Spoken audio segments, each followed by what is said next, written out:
So guys, welcome back. So fam, after the visit to my husband's family house, yeah, the next day, which he already told my mom over the phone before he even came back that he was going to come, so he and my brother-in-law came to pick me from school and we went to Nsukka. I grew up in Nsukka. My parents work in Nsukka too, so all of us went down to Federal Leisure to see my parents. And before then, I haven't called my dad to tell my dad about anything because I don't know what to tell my dad. But since my mom already knew, so my mom told my dad about everything and she prepared for it. So when we reached, they introduced. Normally I'm not supposed to say anything because I don't know what to say. Yeah, so my parents actually interviewed him, asked him questions, the important questions that you should ask somebody seeking for your daughter's hand in marriage. So the elder brother told my family about their intention to marry me. So after everything, after all the questions and everything, my dad refused. My dad was like, I am too young to get married and he doesn't want anything to stop my schooling and remove my mind from my studies, which I understand so well. I would have done same for my daughter. Yeah, and I know he meant well for me and still mean well for me as a dad. Yeah, I feel it's somehow if people come to seek for your daughter's hand in marriage and just say, okay, take. It will be as if you have been waiting all your life to get rid of your daughter. That's what I think. Yeah, so my dad refused that I have to do my ICANN. I have to finish my studies because he doesn't want anything that would delay my studies. But my husband was like, no, that us getting married wasn't going to stop me from finishing my education.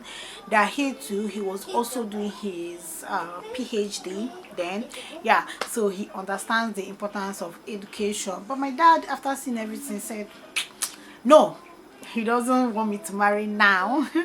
Yeah, which all of us left the house. I came back to Enugu, my school. I was schooling in Unique, as I said earlier. So all of us came back to Enugu. Few days later, my dad called me and asked me what I think about the guy that came to our house. Do I think that he can be my husband and take care of me? Yeah, what do I think about it? I was honest with my dad. I told my dad I don't know him too well. Yeah, but from the little communication we've had, from the way he treated me now that he's here and before he even came back, that he looks like somebody that can actually take care of me. Yeah, so my dad was like, should he call the family back to come back? I said, yeah, just call them back. So I think that was when I actually accepted to marry my husband. Yeah, I told my dad to call them back. So my dad called them back and told them to come. Then my husband called me and said, daddy called us, so daddy said we should come back. He was so excited. I said, okay. He now asked me when I will have time so that it won't clash with my lectures, so we can go back to see my mom and my dad. After my dad called me and I accepted for them to come to our house, that was when my husband asked me to change my status on Facebook to engaged, guys.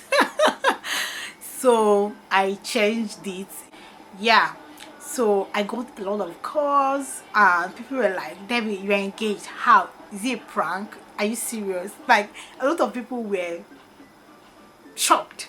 I say, yeah, I have a friend that don't even believe me. I have a friend that called me and was like, I should show her my ring. I told her I didn't have a ring. She didn't even come to my wedding because she told me that if I don't show her my ring, or if she doesn't see a ring, she will not believe that I was engaged. I didn't know how to convince her because I didn't have a ring. So there was no ring. I even got the engagement ring few days to the wedding. So you see.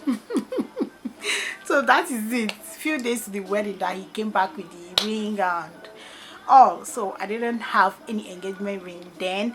I just updated my status to engaged. I got a lot of comments, a lot of questions, a lot of calls asking me is it a prank or something like that. So after I updated these two engaged, my dad gave them what to come with, because in my tradition, if you're actually coming to, like, since you and the person have accepted to marry each other, you come with coconuts. Yeah, that is our tradition.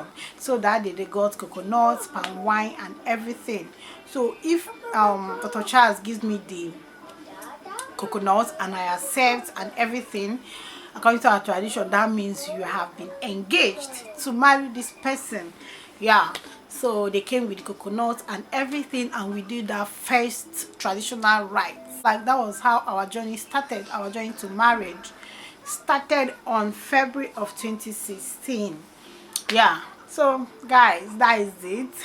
That is basically it. And we got married in May of 2016. We didn't, my husband actually wanted us to get married immediately, but according to, I'm a Catholic, so we had the 3 months marriage course and every other thing, you know, sewing clothes and everything. So we had our wedding in May, our traditional wedding and church wedding in May. Yeah, so guys, that's actually how I met and married my husband. That was how I married who was ready. I wasn't ready, but my husband made me ready. And to end this, I can't say that I regret any of it. I don't. So guys, that's actually how we got married without knowing each other that much. But thinking about it now, I'll just say that is God's plan for us. It was actually a very big gamble. What if I got married to him and what he said isn't whom he is? Like, you know, a lot of people can say a lot of things and mean something else. Before I even started talking to him, he was already convinced I was his wife.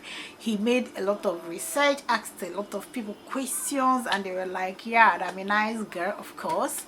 Like, that I was so brilliant. Yeah, you can say that. Yeah, so a lot of people recommended me to him, those he actually asked questions. And then one of my friends actually told me that he reached out to her and he looks like a responsible person, that he looks like he actually likes me, that I should just give him a chance, that he was saying that I wasn't responding to any of his messages, I was just reading and ignoring them. Yeah, that was actually before I started talking to him. So I'm actually grateful to God that everything turned out right. We just got married and we are in it, and God has actually blessed us ever since then with beautiful kids and a lot of things. God has actually been so faithful to us. And that is it, guys. And this brings us to the end of this whole episode. If you enjoyed this video and this story time, I don't know if I can tell story well. If you enjoyed this video, please don't forget to give me a massive thumbs up, subscribe to my channel if you haven't, and I'll see you all in my next video. Bye.